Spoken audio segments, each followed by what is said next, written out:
there is in this part of the country a deep religious faith.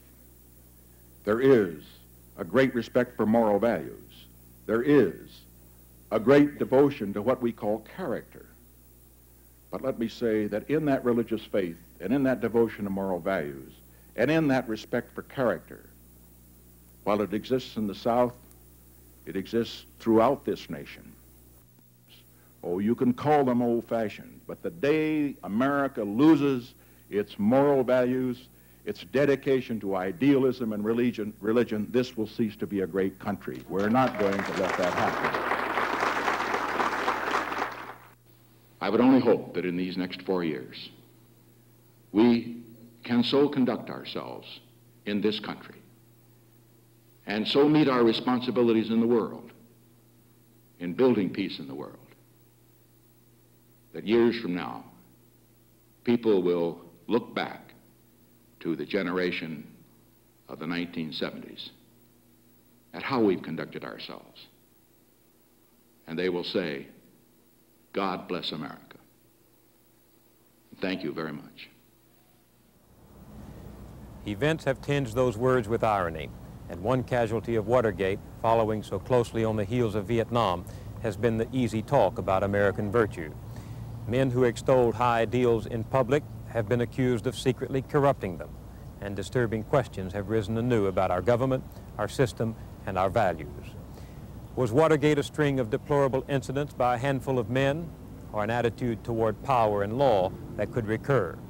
Were the men linked to it acting out of character with the times, or responding to something intrinsic in American life today? This report is a personal attempt to explore those questions, to get to the roots of the Watergate morality. It was prompted by a survey I saw this summer of young people who expressed the opinion that Watergate is something everybody does. It's politics as usual. But is it? I'm Bill Moyers.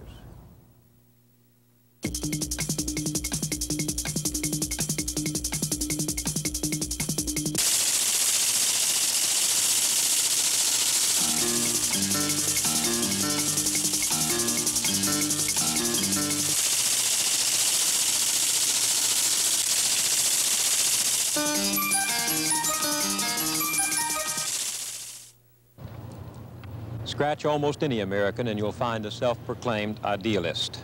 We like to think of ourselves as moral human beings, our country as an instrument of high and uncompromising ideals.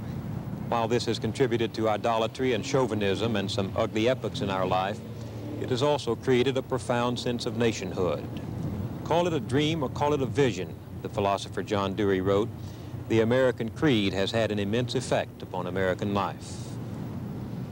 I first came to the nation's capital 20 years ago to work as a summer intern on the Senate staff of Majority Leader Lyndon Johnson. On my first weekend, I came here to the Washington Monument to look down on the display of a nation's ideals expressed in a few historic shrines of simple dignity and design. There's a simpler way up, but in those days I climbed every one of the 898 steps. The elevator you are now riding in was installed in 1959 and reaches the top landing in 1 minute. In height above the floor, the monument is 555 feet, 5 1/8 inches. Please walk to the right as you leave the elevator. This monument towers above a city, which is itself a memorial to the deeds and accomplishments of George Washington. You stand in its heart, and you are truly following in the footsteps of freedom. The White House. Every president except George Washington slept here. Across the tidal basin, the memorial to Thomas Jefferson. The whole of government, Jefferson wrote, consists in the art of being honest. He left us other things to ponder as well. And the pensive figure of Lincoln, brooding, it seemed to me, on those summer Sundays, over the unknown destiny of the Union for whose survival he had become a martyr. The Capitol. A teacher in high school used to tell us there is no sight more beautiful in the world than a people governing. And the first time I saw that enormous dome, I remembered what she said and got a lump in my throat. It was also intoxicating to a schoolboy who had never been east of the Red River that I would make the same round almost every Sunday, starting early in the morning and seldom getting back to the room I rented on Capitol Hill before twilight. I used to sit for an hour on the steps of the Supreme Court, across from the chambers of the Senate and House.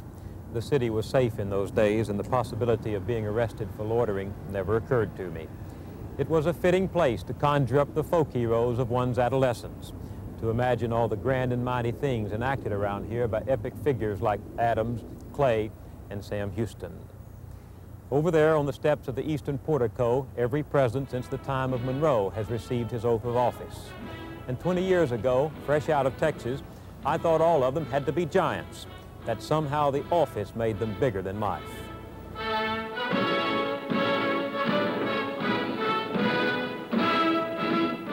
I'd never been able in grade school to remember the name of Millard Fillmore when the teacher asked us to list the presidents in order. But during that first summer in Washington, even his portrait evoked images of titans. Like so many of my peers, I had, of course, come out of school with a one-sided view of American history. And these splendid monuments and scenes merely confirmed the altruism we had been taught to believe was the essence of the American experience. To this day, I remember one teacher insisting, and I'm quoting him, that in the 5,000 years of the human race, there has never been a more principled, moral, or virtuous nation than the United States of America. He believed it, and we believed him. The books and legends told a romantic tale of selfless people in the service of God and nation. Where I grew up, the Almighty and Uncle Sam were inseparable, and the preacher on Sunday seldom failed to remind us that we Americans were the chosen people because we deserve to be. Would you stand, please, as we sing? We were great because we were good, and if we remain good, we were assured, naturally we would remain great. We were taught to look upon government as a blessing and to respect authority for its own sake. Those early Puritans peering out from our history books would have been pleased with their descendants in the mid-20th century. We still nurtured their vision of an elect people, conquering a new land, fulfilling a divine mandate. Kate Smith assured us it was so. From the mountains to the prairies to the oceans white with foam, God bless America, my home, sweet home. From the mountains to the prairies to the ocean, white with foam. God bless America, my home, sweet home. God bless America, my home, sweet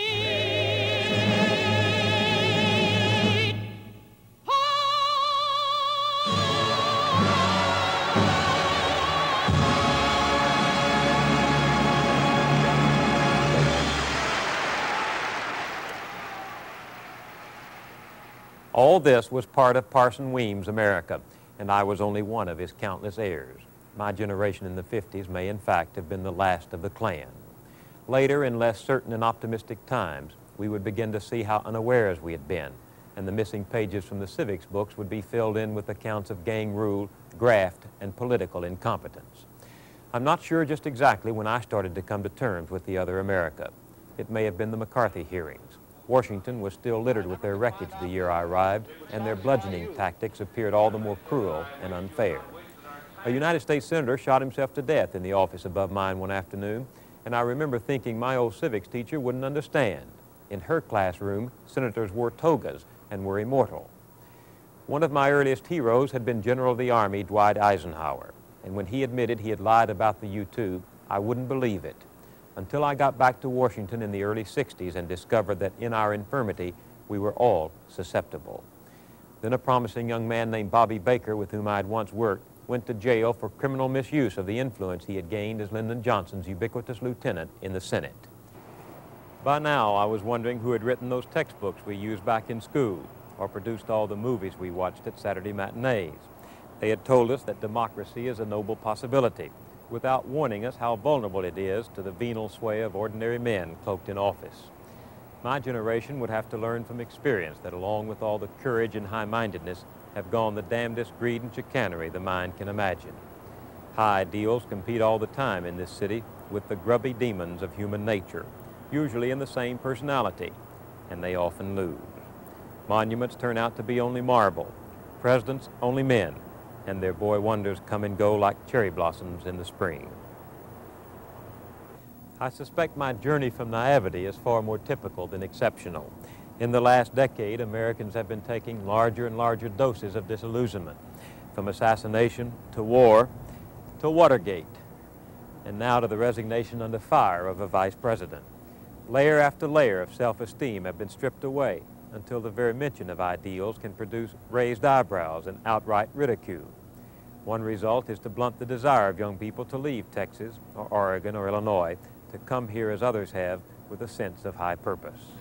Now, because of Watergate, many young people are writing to us, to the different members of the committee, expressing great consternation about the future of our country, and also saying that public service is not as attractive as before Watergate.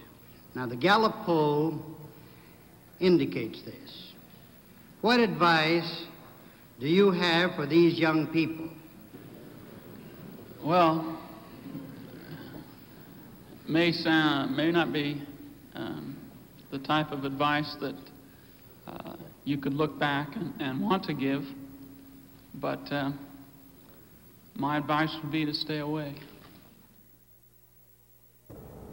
For perspective on Watergate, we almost need to begin here, at 1701 Pennsylvania Avenue, headquarters of the Committee to Re-elect the President, or CREEP as it was known. John Mitchell, Jeb Magruder, and others who worked here only had to walk 345 steps to reach the White House, where Gordon Strachan worked. There were ghosts to keep them company, ghosts from the shadowy and shabby corners of our past. The Executive Office Building, next to the White House, once housed the Department of War, and these few blocks of Pennsylvania Avenue were the breeding ground for some of the worst scandals in our history. It's worth looking back at them briefly, in light of the contention that Watergate is more of the same. So much corruption flourished during the Civil War that an exasperated General Sherman raged at the universal cheating in clothes, blankets, flour, and bread. And Carl Sandburg closed one chapter of his biography of Lincoln with a lament. The unremitting quest of individual profits and personal fortunes behind war fronts when men were dying for proclaimed sacred causes made a contrast heavy for the human mind to hold and endure.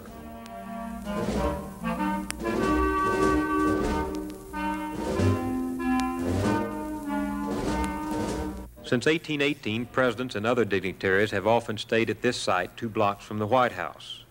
The Willard Hotel is closed now, but 100 years ago, congressmen and bureaucrats would gather here to hoist their glasses to the hospitality of jobbers looking for government contracts.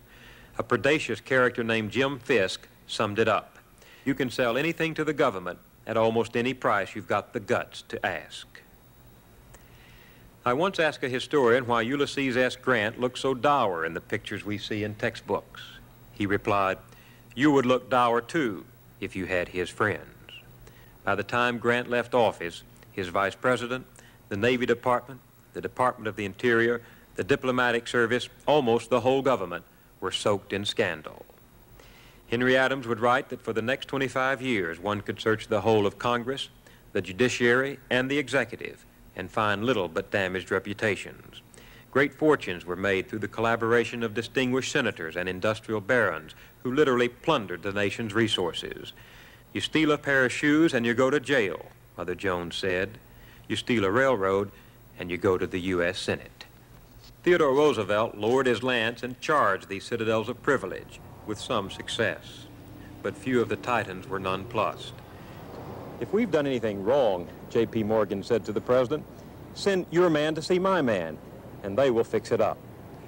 Roosevelt wanted to stop it, not fix it. In time, Harold Janine, whose ITT empire might well turn old J.P. Morgan green with envy, would have better luck. He would send his men to meet with the president's men, and the Justice Department would suddenly drop antitrust proceedings against ITT. This is 1625 K Street, 3 blocks north of the White House. It's now an office building, but in the 1920s there stood on this site a modest Victorian house known as the headquarters of the Ohio Gang. Friends of President Warren Harding, who wanted a favor from the White House and were willing to pay for it, came here. They could get liquor by the bottle or by the case, even during Prohibition. And thousands of dollars were won or lost in all-night poker games attended by the president himself. High officials of his administration were frequent visitors to this little greenhouse, and in return for a share of the spoils, they hatched a scheme to help a few private oilmen get control of government oil preserves. Their names are not very familiar today, but what they did will long be remembered as the Teapot Dome scandal. Remember the 5 percenters? Officials of the Truman administration, including a high White House assistant, got government jobs, contracts, and other favors for their friends in return for a commission.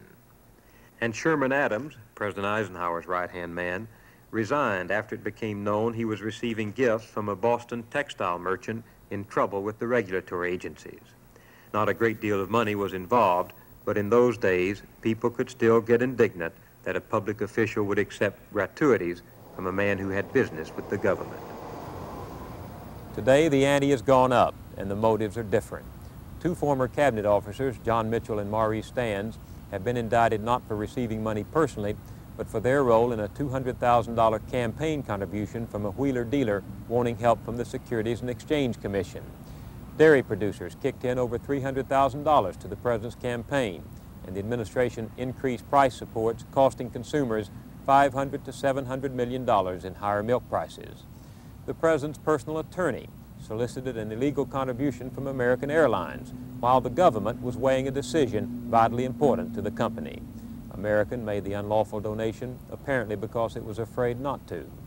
Other corporations went along too, buying protection, as it were, from the government. That's nothing new in itself, different from campaigns before it, only in the ingenuity and sheer gall that went into raising $60 million. If that's all there were to it, we could write Watergate off to original sin and go on about our business, reminded again of the pernicious side of human nature. But what about everything else Watergate has come to represent? The burglaries and forgeries, the wiretapping and perjury, the destruction of evidence, our efforts to use the FBI, the CIA, the IRS, and Secret Service for political purposes. What about the enemies list, the dirty tricks, or schemes to obstruct justice? And what about the White House spirit that invested these acts with legitimacy? More than a weakness for the quick buck produced those ambitious efforts to discredit the press, to stifle debate in the executive branch, to deny the legitimacy of the opposition party, and to humiliate Congress. All of this makes Watergate different from scandals of the past. You have no strictly monetary motive, discernible motive. That is to say, you have no direct motive of somebody saying, I'll put a lot of money in my pocket at the expense of the government. William S. White, the syndicated columnist and author, has been observing Washington for almost 40 years. You have some gross violations of spirit, so to speak. Some people would think that the theft of however many millions were involved in Teapot Dome was worse. Some people would think this is worse. I would think this was worse, because I think, frankly, that standards of honesty in politics, I'm afraid I have, or perhaps a slightly less than moral view here, that the money dishonest politician, as a politician call it, is less appalling to me than the integrity dishonest politician. Because a great deal of what occurred here was not indictable. It went to ethics, it went to morality, it went to decency. These could be, it's a somewhat pompous term, but these could be termed spiritual offenses. That is to say, against the spirit of the country, against the spirit of the way in which we think the country ought to go, ought to be. We both know that politics is extremely rough, but that most people in it do at some point recognize a somewhat admittedly indefinable line beyond which you just don't go, you know. Well, I have spent a large part of my professional life in this room. And the first scandal I covered was Teapot Dome. Right. Richard L. Stroud of the Christian Science Monitor is the only reporter to have covered the Senate hearings on Teapot Dome, and 50 years later in the same room, Watergate. For his views on how Watergate is different, I sought him out in the Senate caucus room. And this is a historic room. This room here is the story of Congress's investigations. Tell me about the fellows that you saw here, the men who perpetrated the Teapot Dome. Well, the Teapot Dome, the great drama there was when it started off very quietly, and Secretary Fall came in here. He was long mustaches. He looked like a barker at a circus. He was an arrogant man, a landowner. And he came here and denied everything, and he said he'd done a benefit to the nation in saving this oil. And then, let's see, that was in October, and then February, the story came out, and Fall came in. He was a crushed man. He'd taken to drink. He came through that door and walked up here and leaning on the stick he had, and he'd been exposed. And that was the whole story of it, that those two entrances of Fall into this room. How was his crime different from the crimes of Watergate? His crime, as crime generally was in those days, was for money and for all the carnal sins of the flesh, and he was after money. He got a very famous little black satchel that had $100,000 in it. Now in Watergate, they're not after money. Apparently, it's hard to find anybody who's got very much money out of this. They were after something else this time. Power. Power. If Watergate had succeeded, you ask yourself what would have happened to our form of government. John Mitchell, the Attorney General, and I hope this isn't libelous, but I sometimes wonder that he was, he must have read the Constitution, but did he know, does he realize what the separation of power is? He claimed the inherent rights of the inherent right of the president to tap wires of his subordinates, to tap wires without the permission of a court. The Supreme Court threw that out unanimously. I would have thought almost anybody would have known that that was unconstitutional. But Mitchell didn't know it was unconstitutional, and I use this as an example of the kind of thing that was going on here. Tell me in a nutshell what Watergate represents to you. Watergate represents to me the culmination of the encroachment on the balance of power of the executive put through by a series of strong-willed subordinates who had their own sense of morality. It was not a money morality, it was a desire to do things to get power for their team, and they considered that this to be moral. The growth of executive power Richard Stroud speaks of made Watergate possible, but by no means inevitable. At the Philadelphia Convention, the Founding Fathers knew they would have to give future presidents latitude to deal with events that couldn't be foreseen in 1789. They fretted over leaving so much to chance, but the failure of the Articles of Confederation convinced them the new republic needed a strong executive. They would try to check his powers with a Bill of Rights and the watchdogs of Congress and the courts. But there was no good alternative, they decided, to a president with a largely unwritten mandate. In the library of George Washington's home at Mount Vernon, I talked about the presidency, then and now, with an authority on the office, James David Barber of Duke University. Do you think the presidency today bears any resemblance to what Washington and the other founding fathers conceived it to be? Well, yes, I do. I know it's much bigger and much more powerful and so forth and so on. But it's still the #1 office. It's still the focus of feeling, the focus of patriotism, the focus of a lot of political emotion. Washington had a tremendous influence on the respect that Americans still have about the presidency.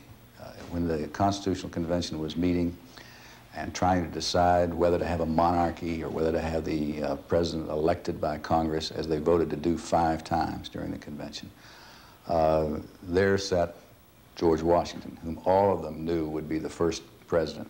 Being pragmatic people as they were much influenced by the presence of that man. They knew he was going to start it off. They were willing to write the provisions in the Constitution for the presidency in very general language. I think that's been important because it's left a lot of leeway for presidents from Washington to Nixon to fill in the blanks in the Constitution with their own ways, their own purposes, their own personalities. What's present in the presidency today that didn't exist in Washington's day that contributes to this abuse of power? I think you could have abuse of power back in Washington's day. I think the temptations of power are very great today because the magnitude of presidential choice is much greater. But look, you had inadequate presidents in some ways from the first. James Madison was pretty ineffectual in the presidency, so I don't buy the idea that that the corruption is some sort of long-term trend in the presidency.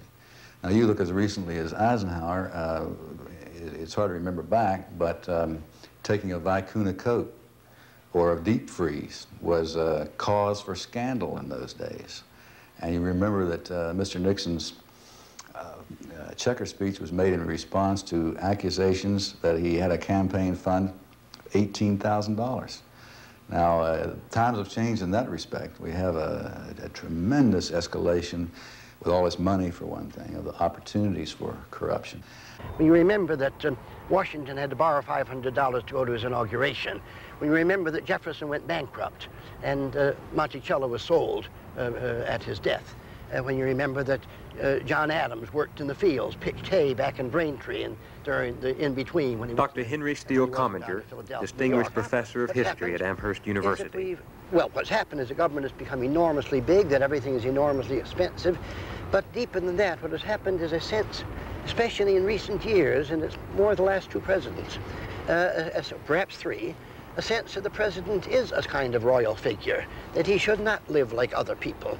It has often been noted, for example, that when Jefferson took the oath of office, he walked back to his boarding house, no limousines then, and there was no room for him at his table, so he waited until there was room at the boarding house table. The notion that the president is a special kind of person who is like a monarch or like a god, and therefore everything must be done for him, is a relatively new notion. What did the authors of our liberty most fear in regard to the growth of the executive power? They feared the corruption of power. They were all students of history, especially of ancient history and of the classics, and history had one inescapable lesson, namely that power corrupts. Power invariably corrupts. So this is why they put restraints on all power, not just on the executive. They put fewer on the executive than what would otherwise have been true had it not been absolutely certain that Washington would be the first president and be a president as long as he lived or wanted to be, and they knew perfectly well that he was incorruptible. When did that equilibrium of power begin to come unraveled? Oh, I don't think it did become unraveled.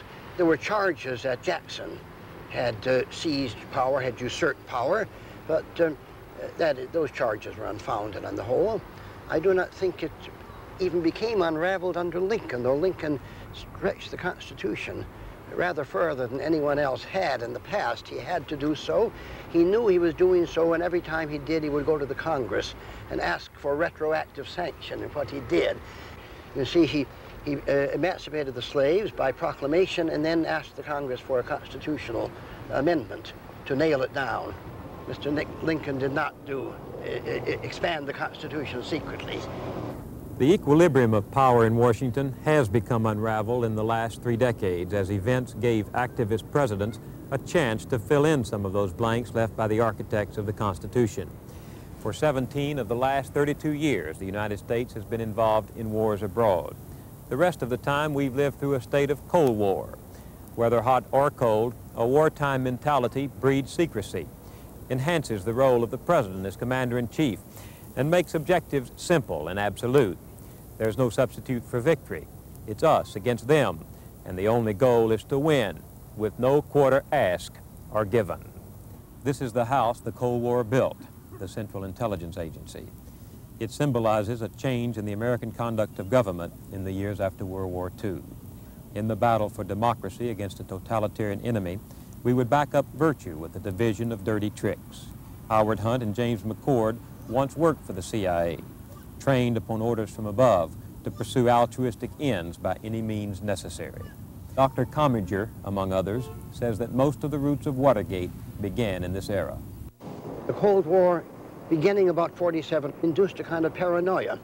The paranoia that we were a beleaguered people under constant threat of attack, that we were surrounded by enemies, something of the paranoia that Germany had when Hitler came in, enemies in Russia and enemies, of course, in Japan, in China as well. And that it was essential, therefore, to build up an enormous military, to resort to secrecy, to use the weapons that the communists used in order to fight communism. This is a cross between the Kafka world and the Orwell world, where you defeat your enemies by using their weapons, and using their weapons perhaps more lavishly and more recklessly than they themselves are prepared to use them. What led to using those tactics that had been employed abroad in domestic politics? That was very easy. I think that began really with McCarthy and McCarthyism. The notion that America was infected with communism. But we kind of became enmeshed in a conspiratorial psychology, where McCarthy persuaded large segments of the American people that there was a communist under your bed at night, that the teachers were communists, that the clergy were communists, that bureaucrats were communists, that indeed the Communist Party was almost as large as the Democratic and Republican, but all secret, and therefore they had to be rooted out. For a long time, national politics were to be infected with a warlike passion that warped men's judgment and wounded whatever spirit of civility occasionally tempered our politics. Richard Nixon first ran for office as the Cold War era began.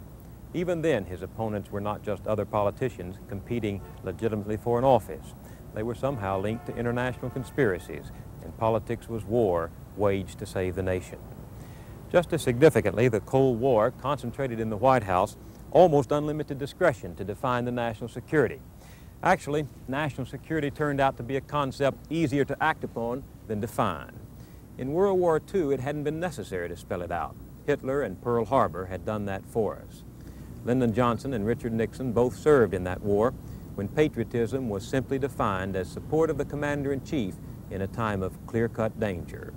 But they would come to power in a world befogged with paradox and ambiguity. As presidents, they would be frustrated and riled as millions of Americans refused to accept their word that Vietnam was vital to national security. Such a challenge to the commander-in-chief had been simply unthinkable when their views were shaped in the 1940s. And in the 1960s, they would take the challenge personally. "I'm the commander-in-chief," President Johnson once said, watching demonstrators on television. "Why are they doing this to me?"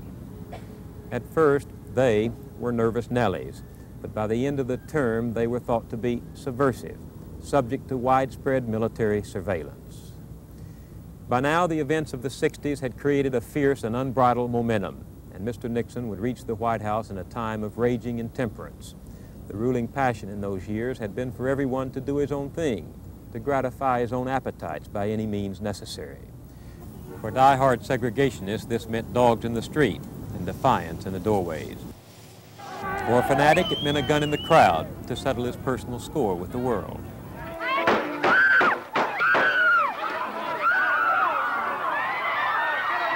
For political extremists, it meant a bomb in a public building to make the world safe for idealism.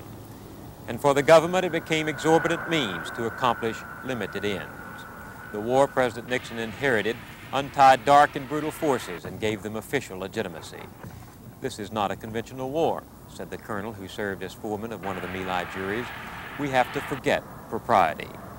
And we did.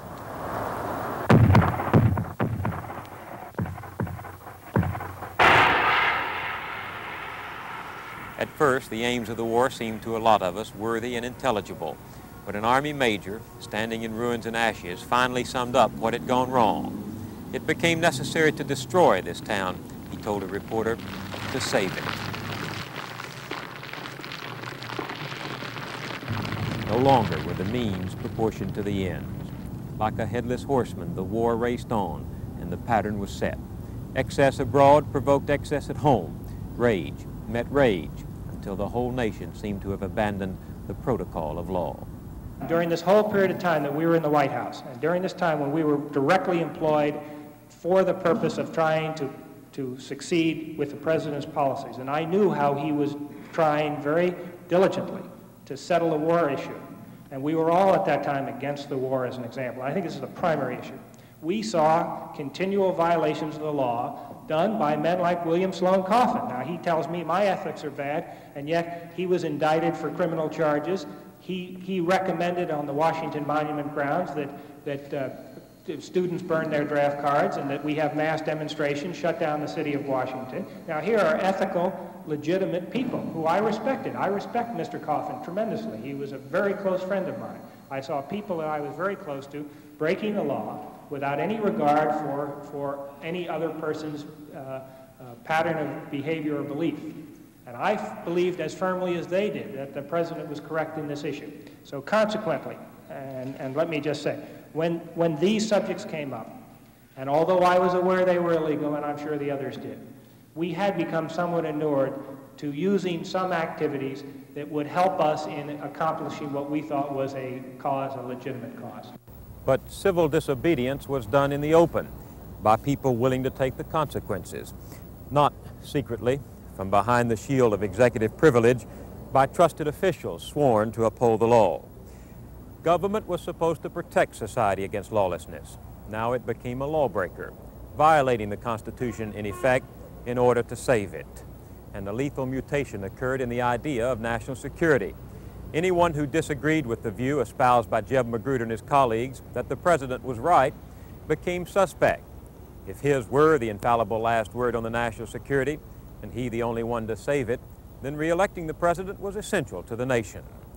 The distinction between the President and the country paled, and critics of official policy not only became a threat to the Republic, but to his personal equilibrium. This is John Dean. I was made aware of the President's strong feelings about even the smallest of demonstrations during the late winter of 1971, when the President happened to look out the window of the residence of the White House and saw a lone man with a large 10-foot sign stretched out in front of Lafayette Park. Mr. Higbee called me to his office to tell me that the President's displeasure with the sign in the park, and told me that Mr. Haldeman had said that the sign had to come down. When I came out of Mr. Higbee's office, I ran into Dwight Chapin, who said he was going to get some thugs to remove the man from Lafayette Park. He said it would take him a few hours to get them, but they could do the job. I told him I didn't believe that was necessary.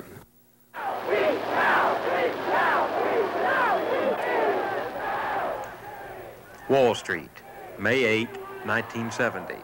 Angry construction workers attack a group of anti-war demonstrators.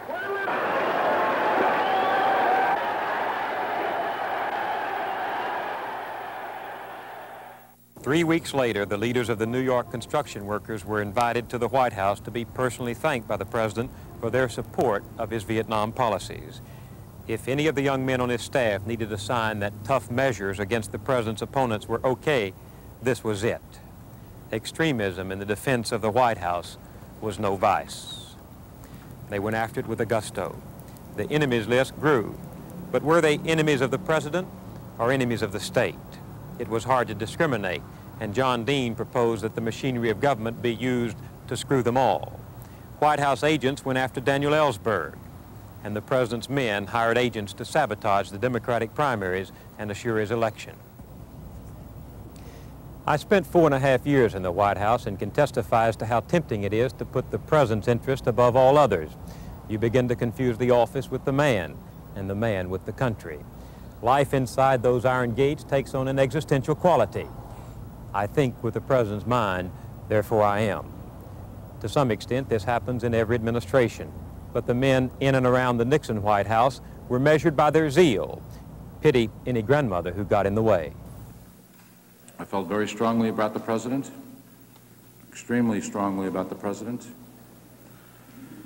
I was very loyal to his people that I worked for. I place a high value upon loyalty. Sure, I wasn't there to think.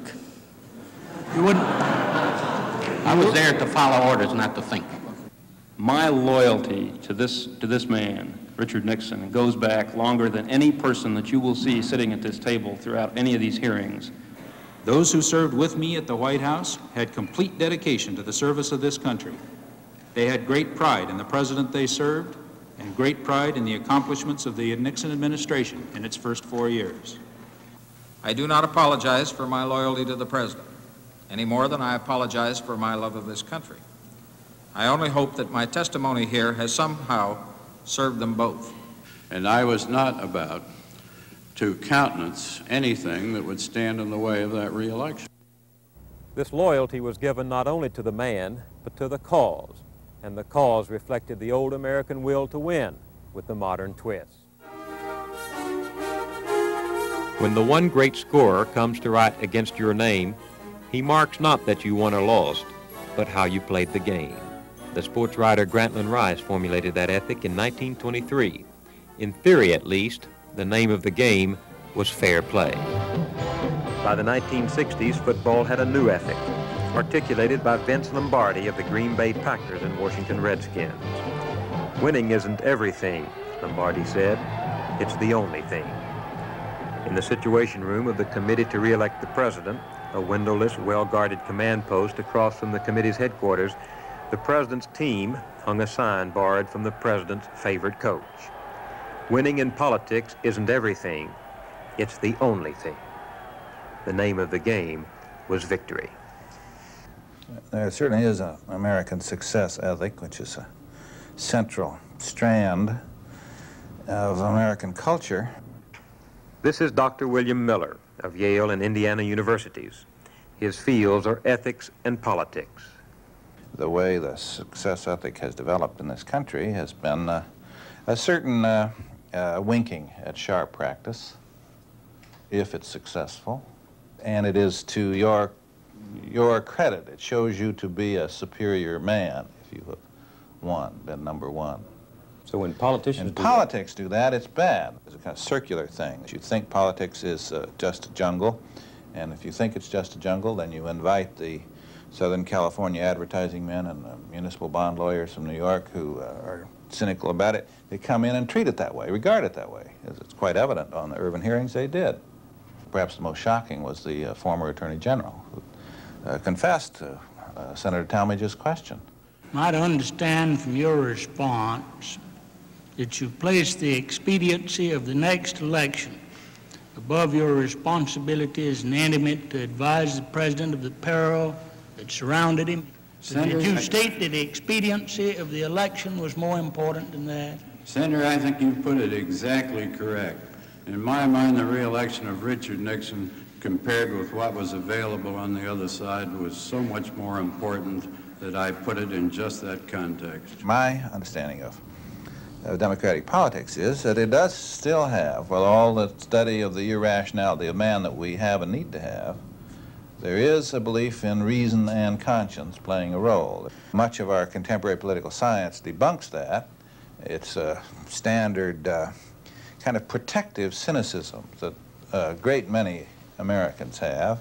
Newspaper men, as you know, have it in great degree. It's kind of the rule of hard-boiled, the ironclad rule of hard-boiled newspaper man, that the guy's just trying to win an election however he can. I think they underestimate the newspaper man of this hard-boiled stripe.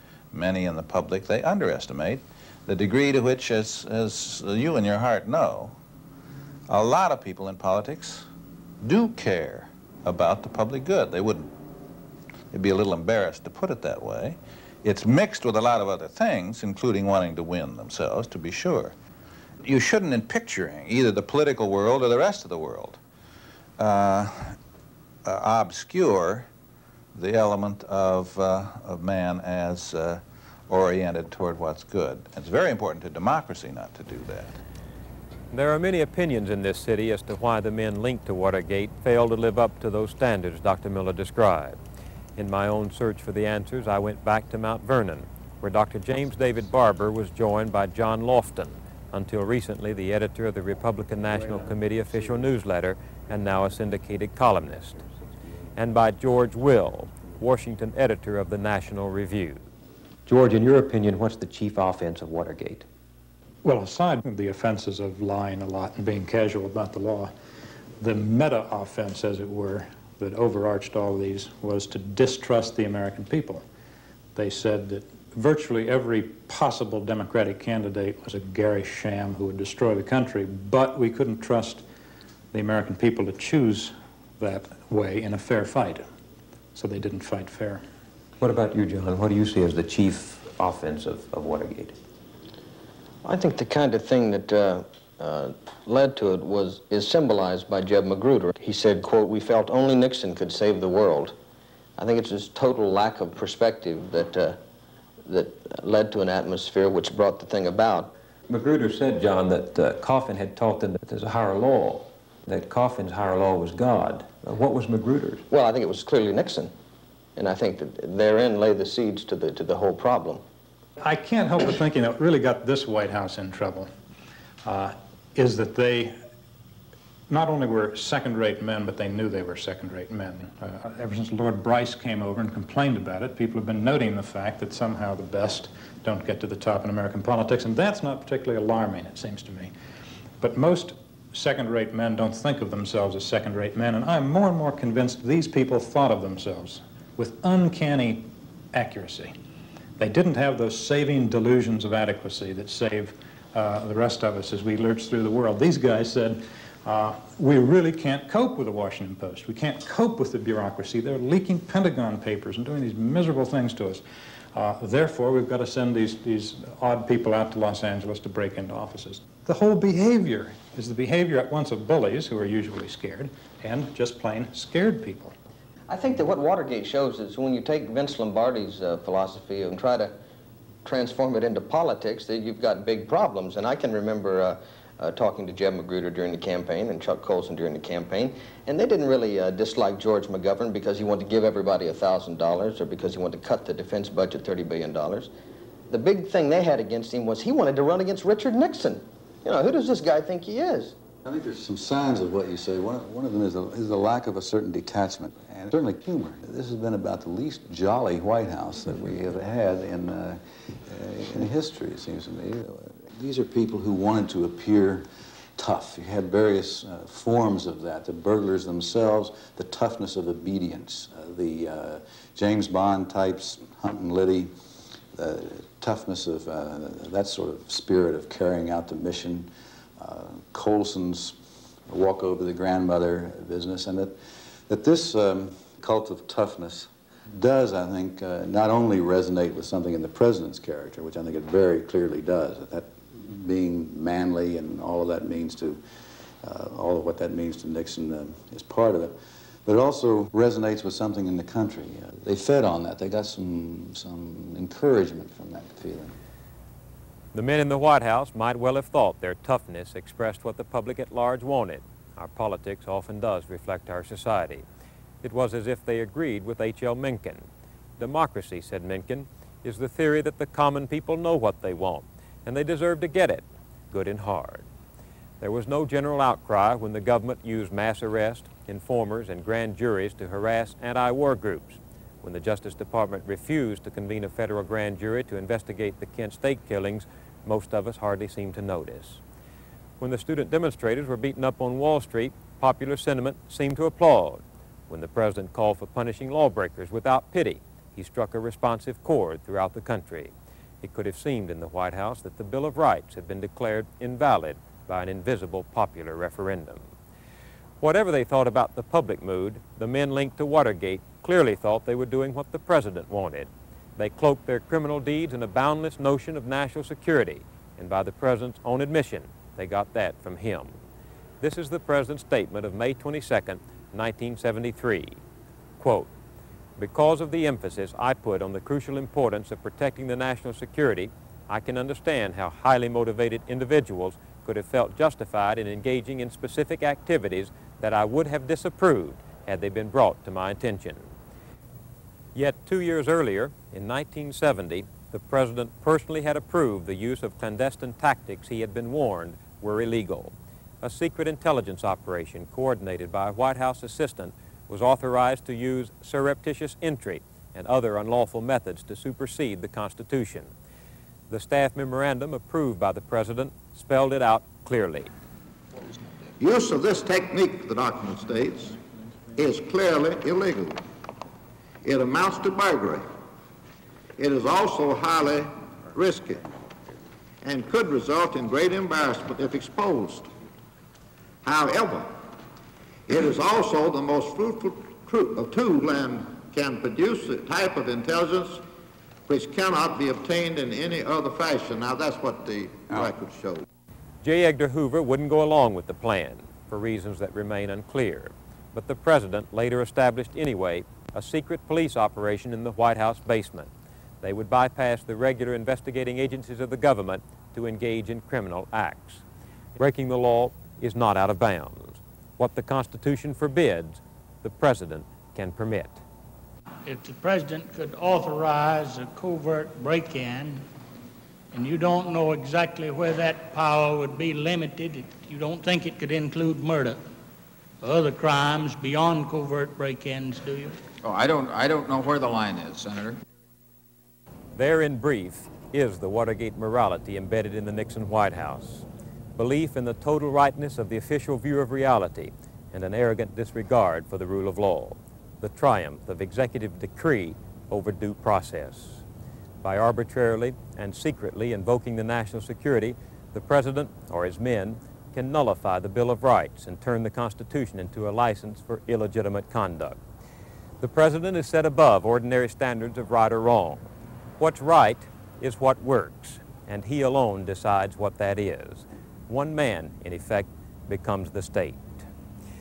It was close. It almost worked, and it would have changed things for keeps.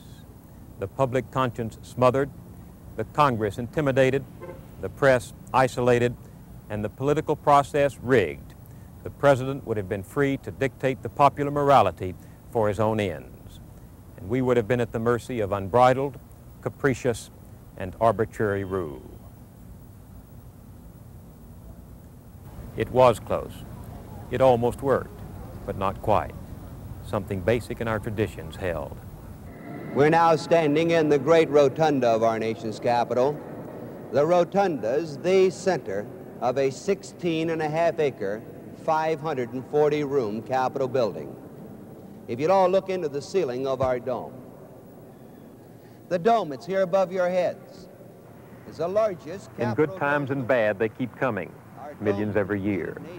When things are going well, they seem merely to look, to take pictures and move on, satisfied simply to have been here. In troubled times, you can sense among some of them the doubts and questions and the need to believe. Through war, depression, and scandal, these people respond to some primitive intuition that ideals are not canceled because men stop believing in them or fail to practice them. I'm looking forward to seeing it. We've never been here. We were to Washington once before and we didn't make it because it was closed, so. The president was here. A lot of presidents have lived here, Yeah. right? Yeah, I want to see what they were like and if they have anything in here from them. I think we're generally interested in the history of the country, too. I'm curious just to look. Right. You think you'll look at it any differently because of recent developments?